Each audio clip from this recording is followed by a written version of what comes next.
Bismillahirrahmanirrahim. Assalamualaikum warahmatullahi wabarakatuh.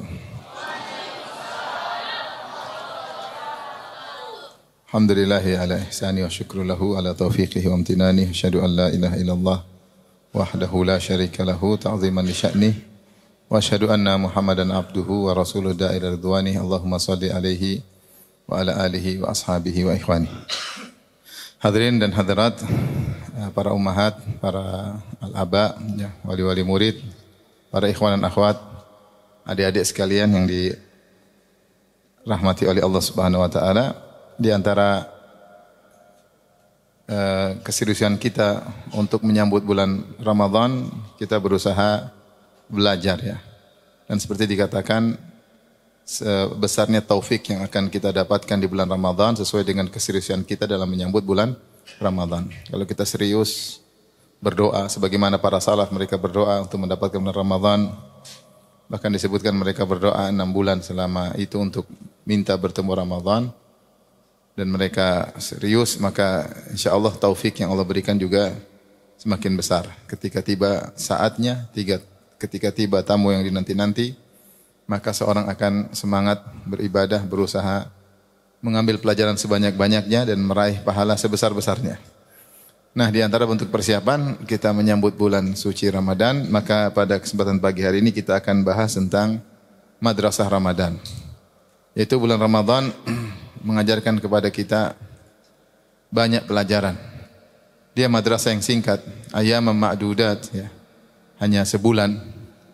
Tetapi bagi orang yang merenungkan tentang ya ajaran-ajarannya, ya, maka dia akan mendapatkan banyak ibrah, banyak pelajaran yang bisa dia terapkan dalam kehidupan dia selanjutnya.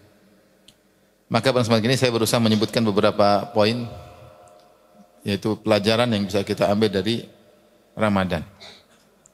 Yang pertama, Ramadan mengajarkan kepada kita ya, untuk ikhlas kepada Allah Subhanahu wa taala. Untuk ikhlas kepada Allah Subhanahu wa taala. Di mana seorang berpuasa ya, maka dia hanya meniatkan karena Allah Subhanahu wa taala ya. Maka seorang ketika berpuasa dia mencari keridhaan Allah, bukan untuk riya, bukan untuk pamer. Ya, karena semua orang juga puasa ya. Seandainya dia tidak puasa pun mungkin orang tidak tahu ya. Tetapi dia niatnya berpuasa karena Allah Subhanahu wa taala.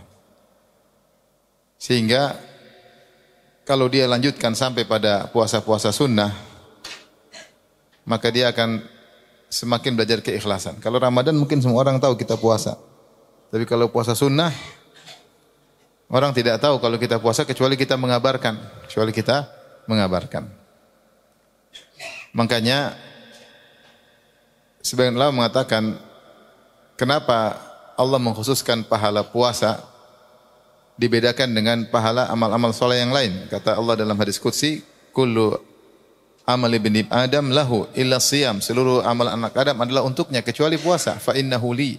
Sungguhnya puasa itu adalah untukku. Wa ana ajzi bihi, dan aku yang akan menyiapkan pahalanya.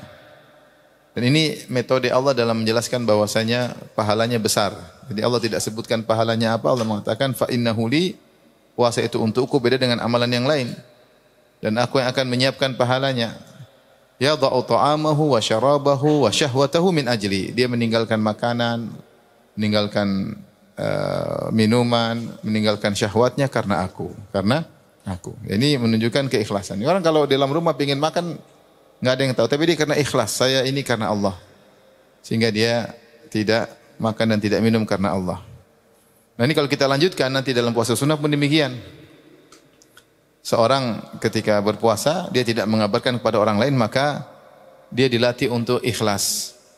Sehingga sebenarnya mengatakan seperti Ibnu Hajar rahimahullah, di antara sebab kenapa pahala puasa besar, karena pahala puasa itu pahala yang tidak dimasuki oleh riya. Tidak dimasuki oleh riya. Karena seorang bisa melakukannya tanpa diketahui oleh orang lain. Lain dengan salat. Salat orang lihat kita salat. Kemudian kita sedekah, orang mungkin bisa lihat kita sedekah. Kita berhaji, orang lihat, kita umrah, orang lihat. Kita puasa, orang enggak lihat. Kecuali kita ngomong, saya lagi puasa nih, nah itu baru. Tapi kalau kita enggak ngomong, enggak tahu. Ya. Kalau kita enggak ngomong, Nggak tahu, kecuali pas sahur kita bikin status ya ketahuan. Tapi kalau kita nggak bikin status, ini ibadah yang sangat mulia, pahala yang sangat besar, diantaranya mengajarkan kepada keikhlasan. Kita melakukan ini semua karena Allah Subhanahu wa taala. Kalau saya berkehendak saya mau buka bisa, tapi saya melakukannya karena Allah. Karena Allah. Maka ini adalah madrasah pertama atau pelajaran pertama yang kita ambil dalam beribadah, hendaknya kita ikhlas karena Allah Subhanahu wa taala. Karena Allah mengatakan yadha'u ta'amahu wa syarabahu wa syahwatahu min ajli. Dia meninggalkan makan, minum dan syahwat karena aku. Nah, ini kita terapkan dalam kehidupan sehari-hari. Berusaha melakukan amal apapun karena Allah. Jangan kita misalnya puasa, niatnya saya puasa supaya sehat. Itu efek belakang. Tapi yang paling utama kau berpuasa karena Allah. Karena kalau kau berpuasa supaya sehat tidak dapat pahala. Allah mengajarkan pada kita untuk meninggalkan sesuatu, mengorbankan sesuatu karena Allah. Sehingga jadilah mulia suatu amal ibadah. Makanya dalam hadis disebutkan, la ajra illa an hisbah. Tidak ada pahala kecuali dengan ihtisab. Siapa yang melakukan sesuatu karena Allah baru dapat pahala. Kalau bukan karena Allah enggak dapat pahala. Rasulullah juga bersabda, innamal a'malu binniyat. Amalan tergantung niatnya. Wa innamal likulli imri'in ma nawa. Masing-masing mendapatkan sesuai dengan niatnya, apa yang dia niatkan. Nah, ini kalau kita terapkan dalam kehidupan sehari-hari, kita akan merasa nyaman karena kita melakukan sesuatu karena Allah. Allah berfirman, "Qul inna sholati wa nusuki wa mahyaya wa mamati lillahi rabbil alamin." Katakanlah salatku, sembelihanku, hidupku dan matiku, yaitu kehidupanku seluruhnya harus karena Allah. Kemudian Allah berfirman, "Wa ma khalaqatul jinna wal insa illa liya'budun." Tidaklah kuciptakan jin dan manusia kecuali untuk beribadah. Maka selayaknya, sejogjanya seluruh kegiatan kita, aktivitas kita harusnya karena Allah. Jadi jangan dibatasi keikhlasan hanya pada ibadah mahdhah, tetapi kegiatan kita sehari-hari niatkan karena Allah. Saya pergi belajar karena Allah, saya mencari nafkah karena Allah, saya bercengkerama dengan istri karena Allah, saya ketawa ketiwi dengan anak-anak karena Allah, saya senyum sama tetangga karena Allah Subhanahu wa taala, saya olahraga karena Allah Subhanahu wa taala, ya. Saya pergi ke pasar ngantar istri karena Allah Subhanahu wa taala, saya keluar duit bayar listrik karena Allah Subhanahu wa taala, ATM saya dipegang istri juga karena Allah Subhanahu wa taala. Jadi dengan begitu kita dapat pahala selalu. Karena tadi Allah berkata dalam hadis qudsi, yadha'u ta'amahu wa syarabahu wa syahwatu min ajli. Dia meninggalkan makanannya, minumnya, syahwatnya karena aku. Maka segala aktivitas kita bisa bernilai pahala kalau karena Allah. Kalau enggak karena Allah, aktivitas duniawi biasa. Cuma ke pasar ya ke pasar cari makan, kalau enggak lapar gitu. Pergi antar istri ke mall, kenapa? Ya karena kalau enggak ngantar diomelin, mending ngantar, itu enggak dapat pahala. Tapi kalau saya karena Allah, menyenangkan istri, memberikan dia refreshing misalnya, karena Allah. Ini harus kita biasakan agar hidup kita berkah. Agar hidup kita berkah selalu karena Allah Subhanahu wa taala. Jadi latih diri kita untuk ikhlas. Ini pelajaran yang sangat penting. Kalau kita sering ikhlas, kita fokus hanya karena Allah. Semuanya karena benar enggak saya lakukan karena Allah. Kalau lakukan karena Allah, karena ikhlas, insya Allah berkah dan kita enggak terlalu banyak pusing. Orang bilang apa, bilang enggak urusan. Yang penting kalau kita Allah bilang apa, bukan orang bilang apa, tapi Allah bilang apa. Bagaimana penilaian Allah? Saya meninggalkan ini karena Allah, karena apa? Tanya kepada diri. Kalau karena Allah lanjutin, kalau bukan karena Allah berhenti dulu, perbaiki dulu niat. Ya. Sehingga mengajarkan kita untuk ikhlas. Yang kedua, di antara pelajaran yang bisa ambil dalam bulan Ramadan adalah muraqabah. Muraqabah itu selalu merasa diawasi oleh Allah Subhanahu wa taala. Innallaha kana 'alaikum raqiba. Sungguhnya Allah Subhanahu wa taala Maha mengawasi. Muraqabah itu dia lebih spesifik dari melihat. Kalau melihat ya melihat, muraqabah itu melihat dengan awas. Ibarat kalau orang di pinggiran pantai kemudian mengawasi ada gerakan di lautan namanya muraqabah. Ya, dia pasang radar kah, dia pasang apa? Dia melihat dengan mengawasi. Jadi Allah bukan sekedar melihat tapi melihat dengan pengawasan. Ya, karena di balik semua yang dilihat oleh Allah ada konsekuensinya, pahala atau dosa. Itu maknanya muraqabah. Muraqabatullah maknanya selalu merasa diawasi oleh Allah. Nah, kita kalau lagi bersendirian di bulan Ramadan ya, kemudian panas terik ya. Kalau kita mau buka enggak ada yang tahu. Tapi kita kenapa enggak berani buka? Karena kita tahu Allah sedang melihat. Ini sebenarnya muraqabah ini, muraqabah. Inilah ibadah yang hilang dari banyak kaum muslimin, banyak. Sehingga orang ketika bersendirian mereka bermaksiat. Ketika mereka merasa aman, tidak ada mata manusia yang melihat, maka mereka berani bermaksiat. Padahal Allah senantiasa melihat, Allah tidak tidur. Ya. Allah selalu mengawasi. Inna Allah kana alaikum raqiba. Allah senantiasa mengawasi kalian. Ini yang hilang, sehingga banyak terjadi kriminal, banyak terjadi kemaksiatan tatkala bersendirian, banyak terjadi korupsi, karena merasa aman. Merasa aman maka melakukan dosa. Banyak terjadi kerusakan di rumah tangga. Wanita diam-diam suaminya enggak ada, kemudian dia berselancar di dunia maya, ketemu sana, ketemu sini. Laki-laki pun demikian. Istrinya lagi enggak di rumah, dia nonton film Korea. Waduh. Lihat cewek-cewek Korea kayak boneka-boneka. Ya, akhirnya lihat istrinya sudah enggak semangat. Ternyata istrinya juga nonton film Korea sama. Lihat suaminya juga enggak semangat. Sama-sama enggak semangat. Terus kenapa? Karena tidak merasa diawasi oleh Allah. Kalau masih diawasi, aduh ini haram enggak. Nah, puasa mengajari kita untuk senantiasa merasa diawasi oleh Allah. Kita tatkala lagi puasa, mau makan kita enggak berani, mau minum kita enggak berani. Kita cuma berdua dengan istri, syahwat muncul, kita ingin berhubungan, kita enggak berani.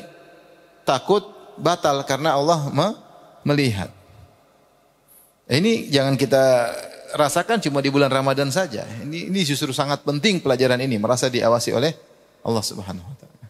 Seorang di bulan Ramadan dia tidak boleh bermaksiat. Kalau dia bermaksiat maka pahalanya gugur. Ya. Pahalanya kena roaming ya. Tahu roaming enggak? Tahu kan roaming. Kalau kita punya pulsa kena roaming habis pulsanya. Apalagi roaming internasional ya. Kesedot ya. Kita kalau puasa terus kita bermaksiat, maka pahala puasa berkurang bahkan bisa habis. Makanya Rasulullah bersabda, "Man lam yada' qaula zur wal jahla wal amala bihi, falaysa lillahi hajatun fi ayyada at'ama wa syaraba." Siapa yang berpuasa namun tidak meninggalkan dusta, tidak meninggalkan praktek dusta, tidak meninggalkan maksiat, Allah tidak butuh dengan lapar dan dahaganya. Dia puasa tapi dia dusta, dia puasa tapi dia maksiat. Dia puasa tapi nonton film misalnya. Dia aurat wanita terbuka. Maka puasanya, pahala puasanya ada tapi kena roaming.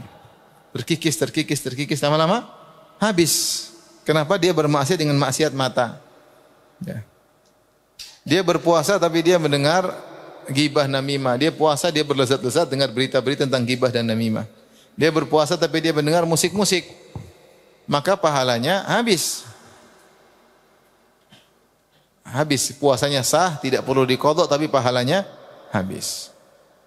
Maka saya sering sampaikan untuk bisa berpuasa dengan optimal, mau tidak mau harus mengurangi medsos, kalau perlu meninggalkan medsos.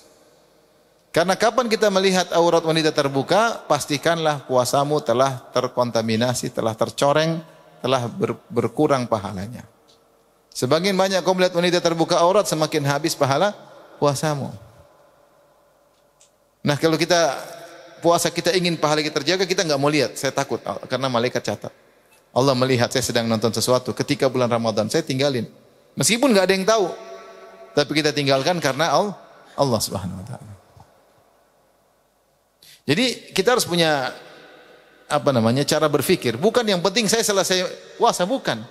Tapi proses puasa ini penting. Bagaimana proses menjalani puasa itu lebih penting daripada sekedar yang penting saya tidak makan dan minum sampai terbenam matahari. Dan dalam segala hal harus kita mulai berubah cara berpikir kita. Bukan yang penting saya sholat di masjid, bukan begitu. Tapi bagaimana proses kamu sholat di masjid? Apa yang kau lakukan ketika keluar rumah? Zikir apa yang kau lakukan sampai di masjid, kau ngapain, ketika sedang sholat kau ngapain, khusyuk atau tidak, itu perlu diperhatikan. Bukan yang penting saya ke masjid, sholat, pulang, enggak. Itu bagus. Cuma sekarang kita harus naik kelas. Proses harus kita pikirkan, bukan ikut serta sekedar ikut serta. Sama, jangan yang penting saya tanggal 9 Dzulhijjah saya di Arafah. Nah, proses kamu sampai Arafah harus diperhatikan. Bukan sekedar yang penting saya 9 Dzulhijjah di Arafah, enggak. Proses kamu benar atau tidak? Ada bohong atau tidak? Ada zalim atau tidak? Ini harus diperhatikan. Puasa pun demikian. Bukan yang penting saya tidak makan, tidak minum sampai berbuka, sampai terbenam matahari. Bukan. Proses kamu berpuasa bagaimana? Kalau ternyata maksiat, tidak merasa diawasi oleh Allah, selesai. Puasa habis, terkikis. Saya sering candain, teman-teman dulu punya biro travel, ada sebagian orang punya biro travel. Mereka umrah dulu, habis umrah mereka ke Mesir. Di Mesir mereka ke Sungai Nil, kemudian mereka nonton tarian perut wanita Mesir. Saya bilang itu kena roaming.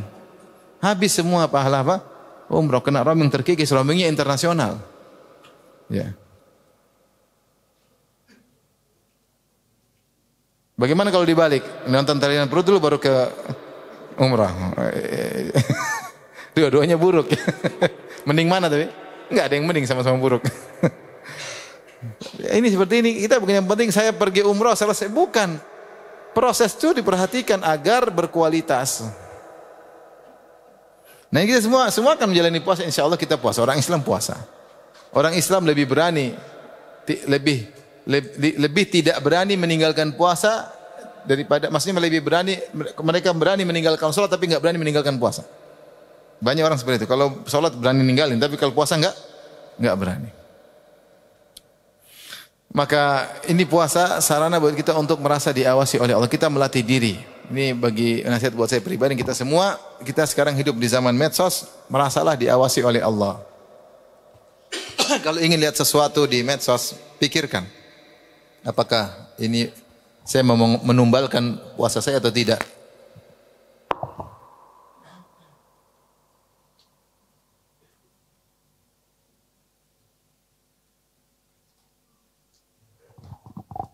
Sayang, saya sudah sahur tadi, nanti lapar, terus saya siangnya nonton film Korea, film India, film Hollywood, ya, film Los Angeles, film California. Ya. Sayang, saya puasa, kemudian saya dengar dangdutan, dengar lagu jazz, dengar lagu Welcome to the Hotel California. Sayang, pahala saya, sayang. Hadirkan dalam diri saya. Saya sedang diawasi oleh Allah meskipun enggak ada yang dengar. Meskipun enggak ada yang lihat, tapi Allah melihat saya.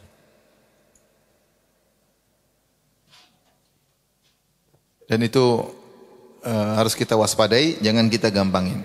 Nah, ketika kita sendirian kita enggak berani minum, ya, meskipun dalam dahaga yang luar biasa. Kemudian kita buka kulkas, ada minuman segar depan mata kita, kita enggak berani buka. Padahal enggak ada CCTV. Tapi Allah Maha melihat apa yang kita lakukan sehingga kita enggak jadi. Takut kita berdosa, takut pahala kita berkurang, takut kita diadab oleh Allah Subhanahu wa taala. Ini namanya muraqabah, dan ini sangat dibutuhkan sekarang dalam kehidupan ini. Dalam segala lini, yakin Allah sedang melihat. Yakin Allah sedang melihat. Jangan sampai satu pandangan haram yang kita lemparkan menyebabkan kita terjatuh dalam dosa dan akhirnya berlanjut pada dosa-dosa berikutnya. Betapa banyak orang menggampangkan pandangan haram, akhirnya kecanduan dan akhirnya menjadi pola hidup dia, style hidup. Tiap hari nonton, tiap hari nonton, tiap hari nonton. Tiap hari dia buang umur 1 jam, 2 jam. Kebiasaan dia. Dari tadinya dia merasa enggak enak, merasa gelisah, akhirnya kebiasaan, akhirnya kecanduan. Akhirnya tidak merasa dosa sama sekali. Maka hendaknya merasa diawasi oleh Allah Subhanahu wa taala. Jaga pandangan, ya. Jangan sampai ngelirik sana, ngelirik sini. Ya. Jangan sampai ngelirik istri orang. Istri sendiri aja lirik, nggak apa-apa. Dipelototin juga oke. Tapi jangan ngelirik istri orang. Kalau salah ngelirik, kita ngelirik, dia ngelirik, terjadilah namanya cinta lokasi. Sudah cinta lokasi jadinya apa? Bucin apa? Budak cinta. Lama-lama budak cinta putus akhirnya bunuh diri. Oleh karenanya ini Ramadan kesempatan kita untuk merasa diawasi oleh Allah Subhanahu wa taala. Kita lagi sendiri baca Quran, enggak ada yang tahu. Enggak usah bikin status lagi baca Quran. Kita tahu Allah sedang melihat apa? Kita. Kenapa kau baca Quran? Takut ditanya sudah khatam berapa kali. Kalau orang tanya enggak usah jawab. Latih diri kita enggak usah jawab. Kamu ngapain urusan saya khatam berapa kali? Enggak usah tahu. Dia bilang, alhamdulillah 15 kali alhamdulillah. Taufik dari Allah Subhanahu wa taala. Enggak usahlah. Takut riya ya. Kita baca Quran karena kita tahu Allah sedang melihat. Kita merasa diawasi oleh Allah. Nah, kalau orang senantiasa merasa diawasi oleh Allah, dia ibadahnya khusyuk. Makanya orang kalau salat, dia merasa diawasi oleh Allah, dia khusyuk. Kata Allah Subhanahu wa taala, "Wa tawakkal 'alal hayyil ladzi la yamut, alladzi yaraka hina taqum. Wa taqallubaka fis sajidin. Innahu huwa samiul 'alim." Atau tawakkal 'alal azizir rahim alladzi yaraka hina taqum. Bertawakallah kepada Allah. Siapa Allah? Alladzi yaraka hina taqum, yang melihat engkau ketika sedang berdiri salat. Wa taqallubaka fis sajidin, yang melihat engkau sedang sujud bersama orang-orang yang sujud. Orang kalau dia salat dia merasa orang Allah sedang melihat, kira-kira khusyuk enggak salatnya? Khusyuk. Khusyuk. Orang kalau baca Quran dia merasa Allah sedang melihat dia, kira-kira baca Qurannya khusyuk enggak? Khusyuk. Dia berusaha baca Quran yang baik karena dia tahu Allah sedang melihat. Nah, ini perlu kita latih di bulan Ramadan, merasa diawasi oleh Allah Subhanahu wa taala. Yang berikutnya, pelajaran berikutnya istiqamah. Istiqamah. Kenapa Ramadan mengajarkan kita untuk istiqamah? Karena kita puasa 30 hari atau 29 hari tanpa putus-putus bisa istiqamah. Semua orang bisa bilang saya beriman, tapi tidak semua orang bisa istiqamah. Allah berfirman, "Innal ladzina qalu rabbunallahu tsumma istaqamu." Sungguhnya orang berkata, Rabb kami ada Allah, kemudian mereka istiqamah. Istiqamah enggak mudah. Istiqamah berat karena waktunya panjang. Yang menjadi patokan ujungnya, bukan awal. Dalam hidup ini menjadi patokan ujungnya. Dan untuk mencapai ujung yang baik kita istiqamah. Kapan kita keluar dari jalur kita harus kembali lagi agar kita bisa mencapai ujung yang baik. Betapa banyak orang startnya bagus, ujungnya enggak bagus. Nah, Ramadan mengajar kita untuk istiqamah. Istiqamah untuk puasa 30 hari atau 1 bulan. Istiqamah salat tarawih 1 bulan. Istiqamah baca Quran sehingga bisa khatam dalam 1 bulan. Ini luar biasa. Berarti kita untuk istiqamah. Ini pelajaran yang saya mampu kok, buktinya puasa 30 hari. Nah, kalau saya mampu puasa 30 hari, untuk istiqamah selanjutnya misalnya puasa Senin Kamis harusnya lebih mudah. Karena sudah terbukti kita pernah istiqamah puasa selama sebulan. Kita pernah istiqamah baca Quran setiap hari. Kita pernah istiqamah salat malam setiap hari. Ini perlu dipupuk, pelajaran yang besar bagi kita semua. Istiqamah, continue dalam melakukan amal saleh. Ini kita butuhkan zaman sekarang. Zaman sekarang mencari orang istiqomah susah. Banyak orang yang semangat kemudian kendor lagi, semangat jatuh lagi. Makanya Ramadan mengajarkan kita untuk istiqomah. Dan saya sering sampaikan di antara sarana untuk bisa istiqomah adalah talabul ilm. Talabul ilmu, nuntut ilmu. Ini di antara sarana yang mujarrab terbukti bisa menjaga orang untuk istiqomah. Jika dia rajin nuntut ilmu, sepekan sekali aja, insya Allah dia istiqomah terus. Karena dia ada penasihat setiap pekan sekali. Tapi kalau dia sudah mulai meninggal untuk ilmu, nah ini mulai nanti kendor, akhirnya jatuh. Tapi di antara pelajaran yang bisa kita ambil dari madrasah Ramadan adalah kesabaran. Sabar ya. Kita lapar tapi kita sabar, kita haus tapi kita sabar, kita berhasrat tapi kita sabar, kita mau marah tapi kita sabar. Makanya di antara yang menakjubkan, Ramadan itu bukan cuma menahan lapar dan dahaga, tapi seorang bagaimana bisa berakhlak mulia, beradab ketika sedang berpuasa. Rasulullah SAW bersabda, "Idza kana yaumu siyami ahadikum fala yarfuth wala yaskhab wala yajhal, fa in sabbahu ahadun aw qatalahu falyaqul inni imru'un sha'im. Jika salah seorang kalian sedang berpuasa di hari puasanya, ya maka jangan dia rafath, berkata-kata keji, berkata-kata kotor. Ya. Kemudian janganlah dia teriak-teriak, wala yaskhab, teriak-teriak enggak ada faedahnya. Buat apa teriak-teriak? Bicara bisa disampaikan dengan suara rendah, ngapain teriak-teriak? Wala yahjal, dan jangan berbuat kejahilan, jangan berbuat maksiat. Wa in sabbahu ahadun, kalau ada seorang maki dia, au qatalahu, atau ajak berantem, falyakul inni imru'un sha'im, katakan saya sedang puasa, saya sedang puasa. Jadi puasa itu melatih diri kita untuk bisa ya sabar dan berakhlak mulia, sabar. Ada orang maki-maki, sabar, enggak, saya lagi puasa. Ada orang komentar buruk, sabar, saya tidak balas komentarnya. Ada orang ajak berantem, enggak, saya lagi apa? Puasa. Karena seorang ketika sedang berpuasa, dia berbuka sampai dia bersahur sampai dia berbuka, itu kondisi terbaik, kondisi dicintai oleh Allah Subhanahu wa taala. Makanya memang benar pernyataan orang yang puasa kalau tidur pun dapat pahala. Meskipun hadisnya lemah, tapi maknanya benar. Karena ketika dia tidur masih dalam kondisi apa? Puasa. Untuk istirahat, untuk melakukan ibadah berikutnya.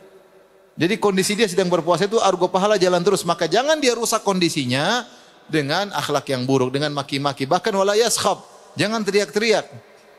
Makanya Jarir bin Abdullah berkata, wal yakun alaika waqarun wa sakinah. Kalau kau sedang berpuasa, hendaknya kau tenang, berwibawa, ya, ada ketenangan. Jangan teriak sana, teriak sini, ribut sana, ribut sini. Itu bukan kondisi orang sedang berpuasa. Wala taj'al yauma shaumika wa yauma fitrika sawaan, dan jangan kau jadikan hari puasamu sama dengan hari tidak puasa. Enggak boleh sama.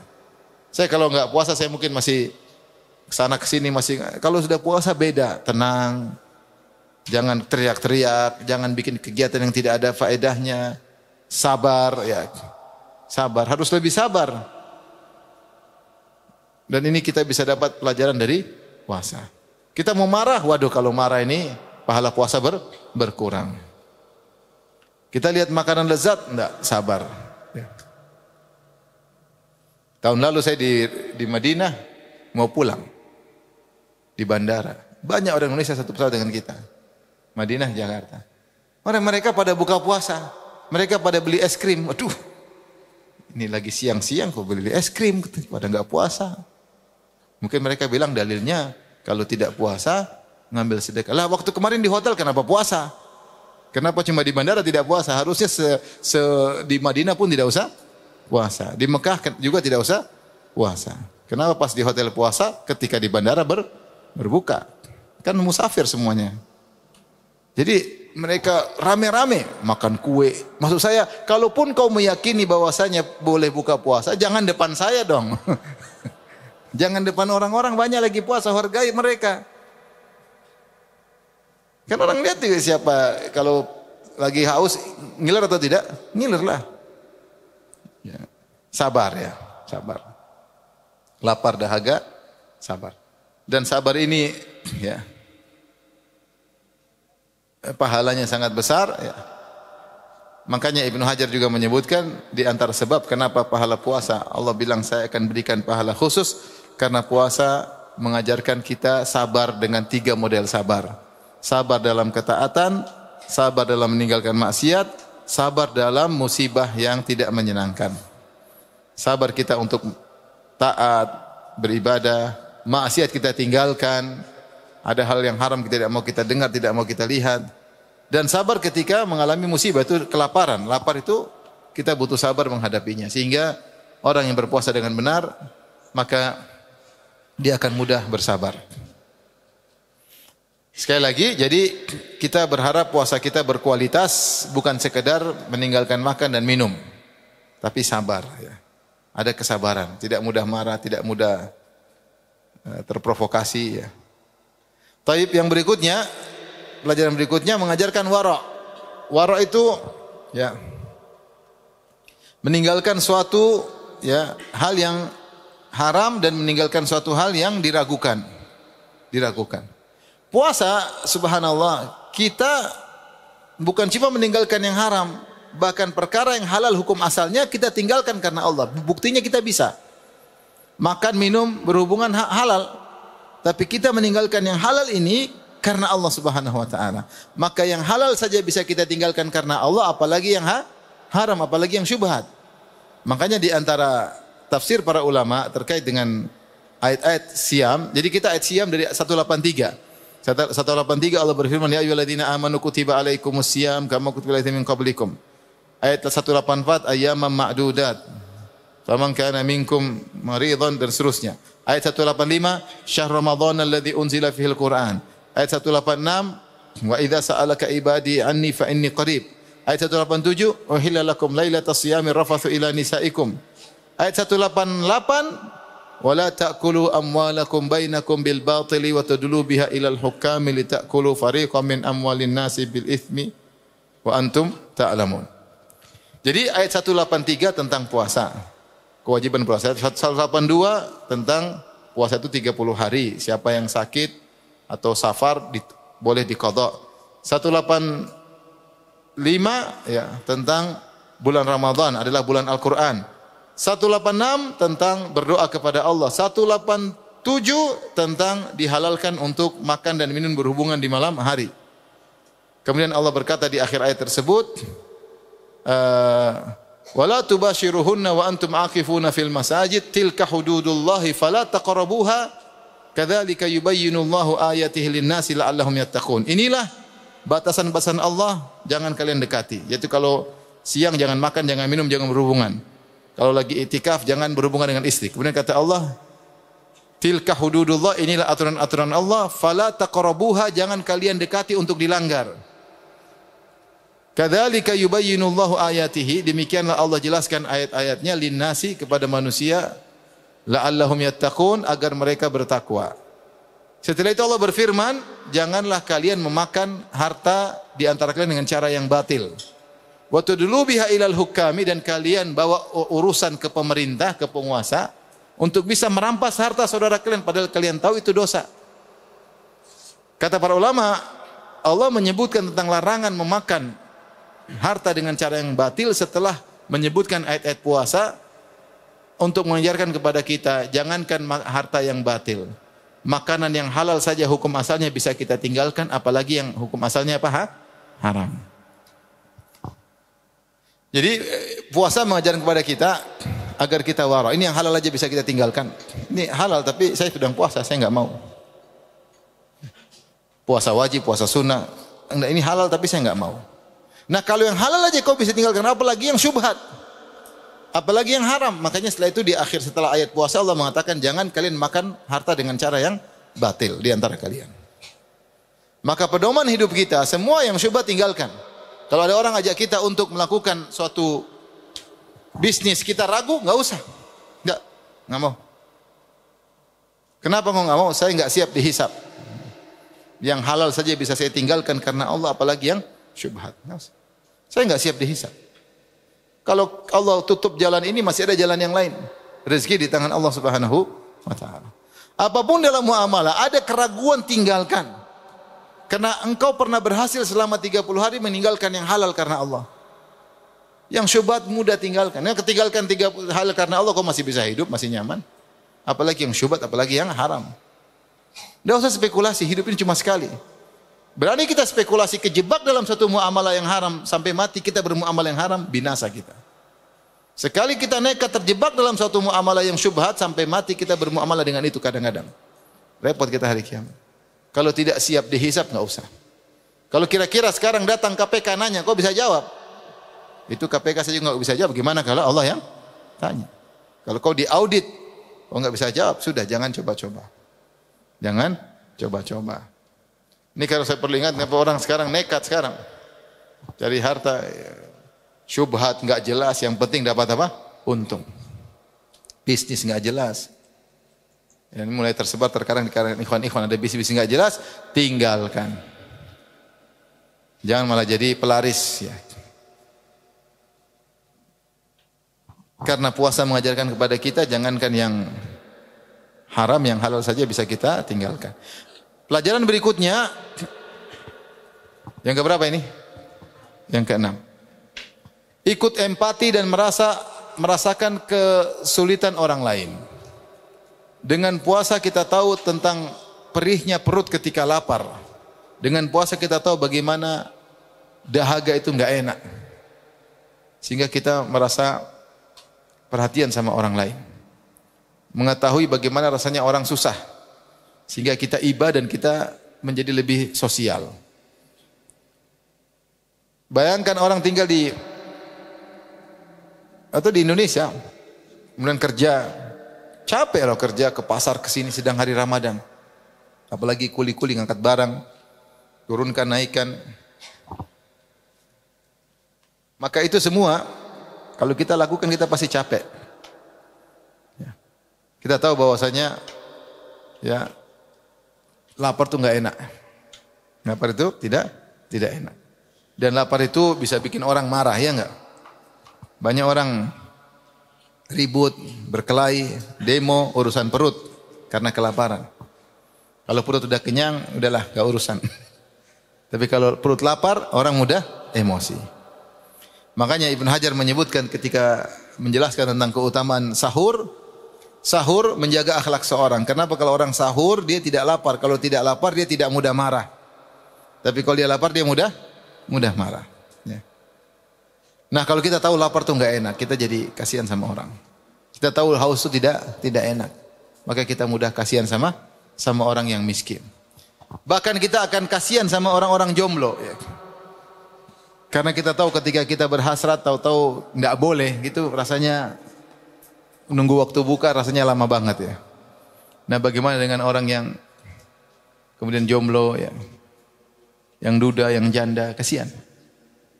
Maka kita ada timbul empati, kita membantu mereka.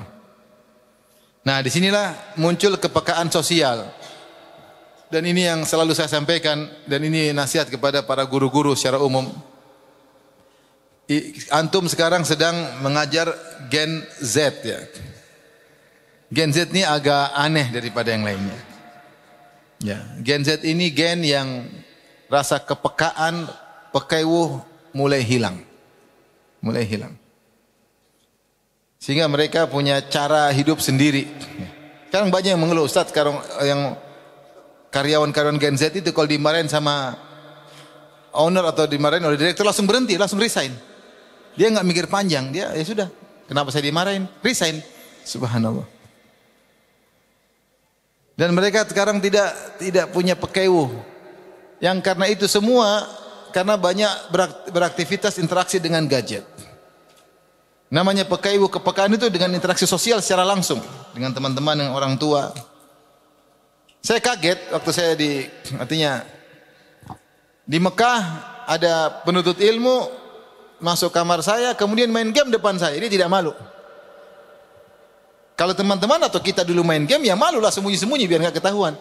Gen Z tidak peduli, main game aja, main game, nggak perlu dia enjoy aja. Oh, ada ustadz kan nggak peduli, ketawa-ketawa sendiri, dia nggak peduli. Itu Gen Z seperti itu. Nanti ada penuntut ilmu tahu-tahu nonton Dragon Ball depan saya juga dia santai aja. Ya maksudnya artinya dia malu kan? Kita tidak salahin karena mereka tidak belajar pekewuh sopan santun itu hilang karena yang mereka nonton interaktif selalu YouTube. Ini agak ekstra keras ya. Sehingga untuk Gen Z ini harus ya waspada. Nah, lama-lama kepekaan mereka sama orang lain juga hilang. Mereka enggak tahu namanya sopan santun itu hilang. Harusnya jangan begini, kamu enggak harusnya. Enggak ada sopan santun, enggak ada kepekaan. Nanti makan es krim depan temannya tanpa nawarin juga biasa aja. Buka es krim. Gimana kamu? Lu dari mana lu? Gua makan es krim dulu ya. Temannya dia enggak ada peka ya udah masing-masing. Ah ini bahaya. Ini harus tugas guru-guru untuk apa? Mengajari. Dan mereka prediksi mereka pendek, mereka tidak berpikir lebih panjang apa yang akan dampak mereka enggak mikir. Gitu seperti itu. Enggak dimarahin sama apa namanya? Direktur resign. Itu banyak terjadi sekarang. Kalau kita mau resign kan mungkin mikir ya. Enggak, resign aja. Memang gue pikirin, ya sudah selesai. Terkadang mereka kemudian sama orang tua juga begitu. Apalagi saya kemarin ada syubhat. Ini tersebar di luar negeri, ya. Bahwasanya memang tugas orang tua, ya, untuk ngurusin anak-anak. Ya, kalau kamu ingin punya anak, tanggung jawab. Jadi dia tidak ada diajarkan seperti dalam Islam bahwasanya kebaikan orang tua itu adalah mengharuskan engkau berbakti. Enggak, itu memang kewajiban orang tua, selesai. Jadi dia tidak ada pikiran untuk apa? Berbakti. Ini ngeri, sebar di sebagian anak-anak. Oleh karenanya rasa empati itu harus kita tanamkan. Nah, di antara bulan Ramadan kita bilang sama anak-anak, kalau mau lapar gimana? Coba orang-orang lapar kayak apa? Kamu alhamdulillah bisa buka, banyak orang nggak bisa berbuka. Di sebagian tempat orang berbuka dulu zamannya perang-perang di Suriah, berbuka dengan dengar tembakan-tembakan, lutupan-lutupan senapan bom, mereka berbuka dalam kondisi demikian. Ada sebagian kawan dulu bilang, saya tahun lalu berbuka sama keluarga. Sekarang satu di mana, satu di mana, satu di mana. Ya. Jadi harus ada bagaimana merasakan, ya, kesulitan orang lain. Ini diantaranya dengan puasa. Ya. Ya, tanamkan pada anak-anak bahwasanya namanya lapar itu tidak enak.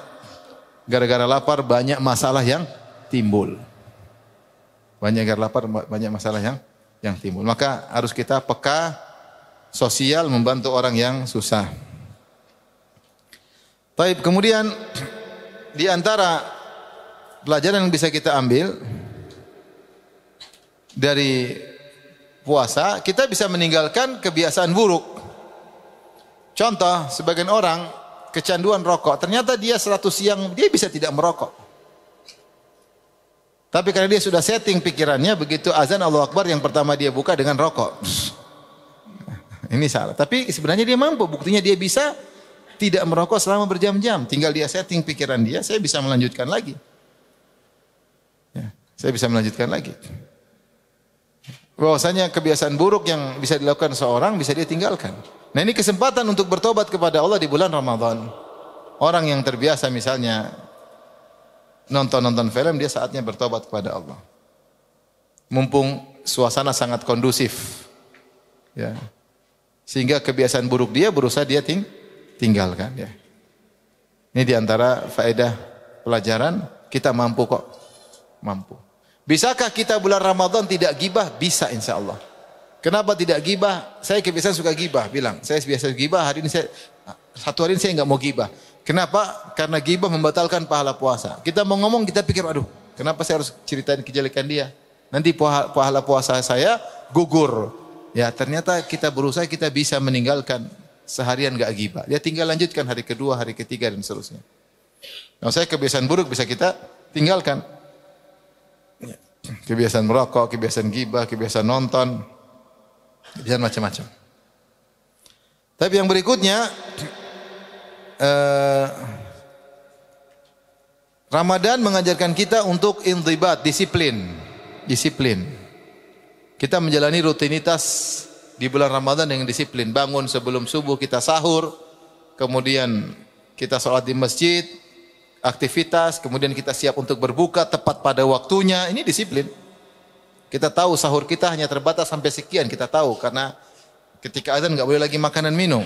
Dan kita tahu kapan waktu kita berbuka, kita perhatikan, sehingga ini mengajarkan kepada kita tentang kedisiplinan. Bahwasanya hidup ini perlu dengan disiplin.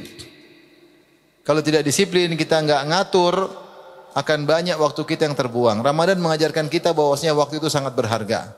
Apalagi kalau kemudian kita punya target hatamin Quran, ya, kita merasa waktu sangat berharga.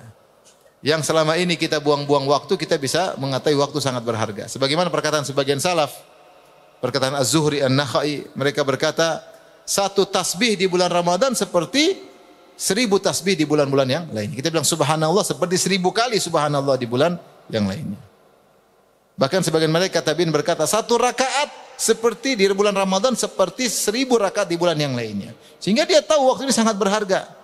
Dia tidak mau buang-buang waktu di bulan Ramadan. Karena dia tahu setiap waktu itu bernilai.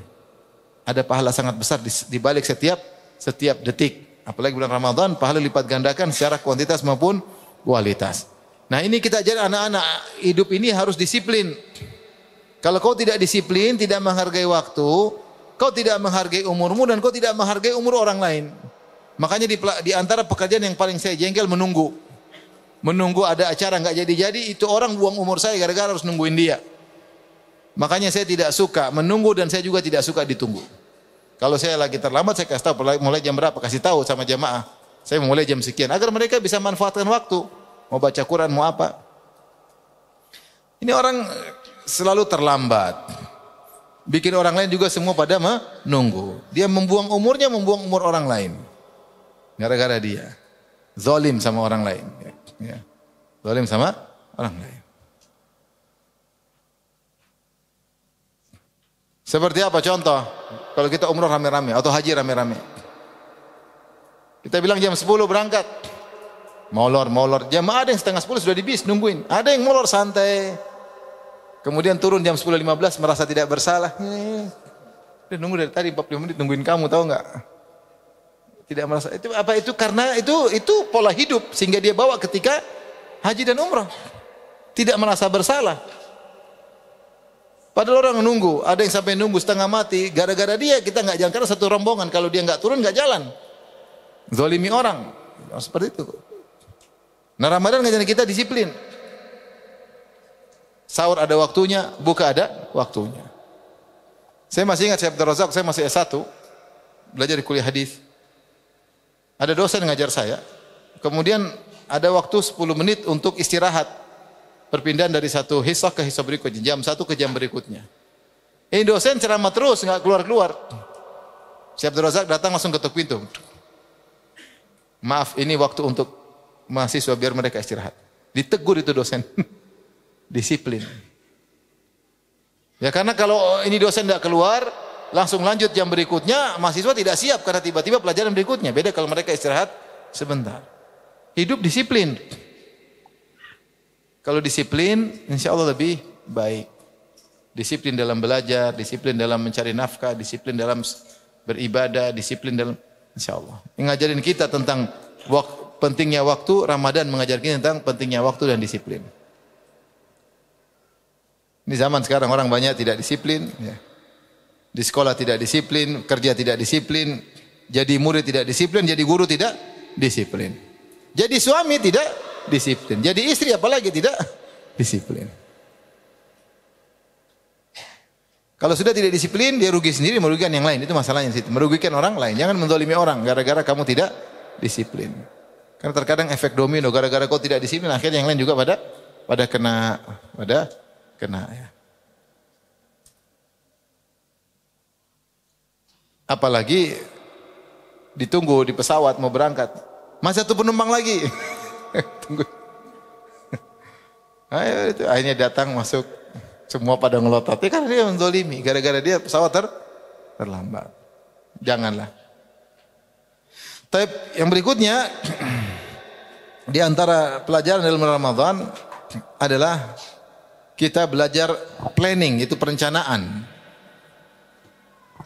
Ramadan mengajarkan kita kalau kita mau puasa kita siapin makanan untuk sahur, siapin makan untuk berbuka. Ramadan mengajar kepada kita, kalau kita ingin sholat tarawih, kita harus makan sekian, kemudian ke toilet jam sekian, kemudian kita planning supaya kita tidak terlambat sholat tarawih bersama imam. Mengajarkan kita untuk memplanningkan amal baik. Kenapa kita dalam hidup ini sering planning, sering perencanaan, tapi urusan dunia. Itu semua kita lakukan. Supaya bagaimana usaha saya berhasil, bagaimana ini saya. Tapi kita jarang memplanningkan akhirat kita. Padahal kita akan hidup di akhirat selama-lamanya. Dunia akan kita tinggalkan. Nah Ramadan mengajarkan kita untuk sering bagaimana kita perencanaan untuk akhirat kita. Kita kalau mau iktikaf kira-kira, ada perencanaan enggak? Ada. Kita akan tinggalkan rumah selama 10 hari. Harus ada makan yang kita siapkan. Harus ada uang untuk yang kita tinggalkan. Apa yang saya mau kerjakan. Untuk bisa 10 hari masuk masjid. Butuh planning. Kalau enggak kita iktikaf kacau, terganggu. Maka sering saya dengar dalam kajian-kajian di Arab Saudi, kalau sudah mau 10 hari terakhir, mereka khotib-khotib, saya dengar langsung. Mereka menyampaikan, sebentar lagi 10 hari terakhir, jangan lupa beli makanan, kalau bisa simpan di freezer, sehingga tidak banyak kebutuhan keluar dari masjid, karena kita akan masuk 10 hari terakhir. Manfaatkan waktu, yang bisa dibeli sekarang, beli sekarang. Ini namanya planning. Saya bilang juga, anak-anak kalau orang tua ingin beli baju lebaran buat anak-anak sebelum 10 malam terakhir. Belikan baju lebaran, suruh pilih sekarang. Jangan beli baju lebaran malam 27. Habis waktu untuk milih apa? Baju. Ke mall. Ya.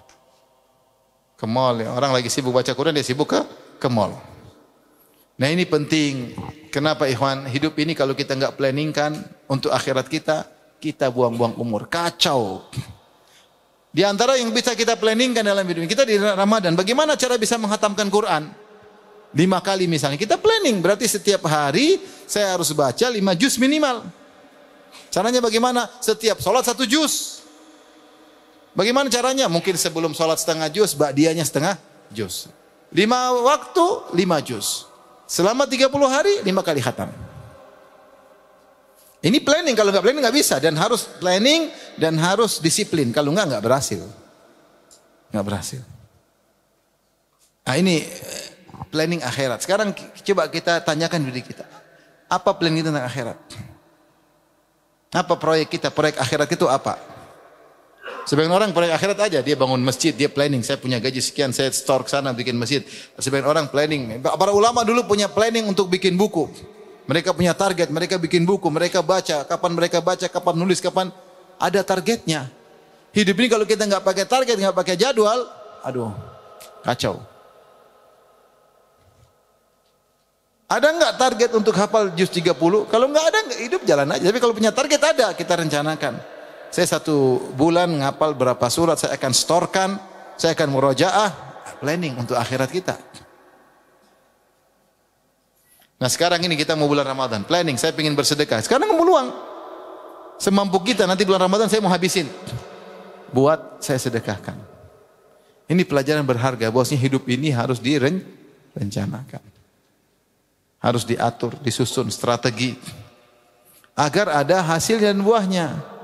Kalau kita hidup jalan saja tanpa planning, memang mungkin berhasil tapi tidak optimal.